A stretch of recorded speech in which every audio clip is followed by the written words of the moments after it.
Hi beautiful people, আজকে আমি আসছি এই যে সলিম ভাইয়ের কাছে। এই যে ধনিয়া চাষ দেন, এই যে ধনিয়া পাতা দেখতেছেন না, এই ধনিয়া পাতা চাষ নিয়ে কিছু কথা বলার জন্য।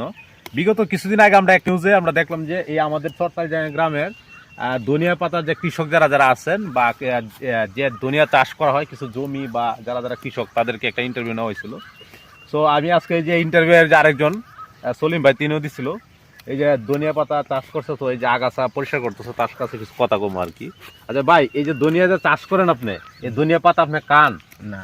দেখছেন, মানে তারা এটা চাষ করে ঠিকই, তারা খায় না। আমাদের অঞ্চলে খায় এগুলা কম, খুবই কম, বলতে বলে 100-র মধ্যে কত পার্সেন্ট হইব? 10% না 5%? 10% হইতেন। দেন আমাদের অঞ্চলে এটা চাষ করে, আর কোনো জায়গায় আমি এটা দেখি নাই, অথচ কায় মাত্র 10%। আর এটা কায় কোন অঞ্চলের মানুষ? কুমিল্লার মানুষ, কুমিল্লা, চট্টগ্রাম, সিলেটের মানুষ। সিলেট। এই ধনিয়া পাতাটা খায় চট্টগ্রাম, কুমিল্লা, তারপর আপনার সিলেট, এই অঞ্চলের মানুষগুলা সবচেয়ে বেশি খায়। এইবারে চাষ কিরকম হয়েছে, কোন জায়গাতে বেশি, সবচেয়ে বেশি? আমাদের এলাকায় বেশি। আমাদের এলাকায় এই চাষটা প্রথম কেটা শুরু করছিল? আপনি?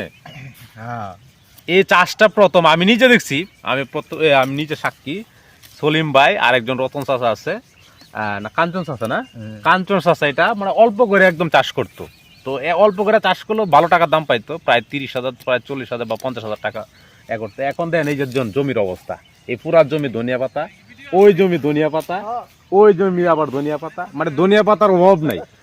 এখন আবার এই শুনলাম যে সলিম ভাই বলতেছে যে আপনার এই যে এই দিক দিয়ে চামড়াঘাট মানে করিমগঞ্জ, ওই দিকে মনে হয় যে তারাইল, ওই দিক দিয়ে আপনার কিশোরগঞ্জ, মানে চতুর্দিকে এটা ছড়াই গেছে এই জমির মানে চাষ। তো এতে মানে আপনাদের লস হয়েছে না? এই যে এত জমি চাষ করতেছে মানে কি হন? আমরাও আনবো, এত বইতে আন লাগবো।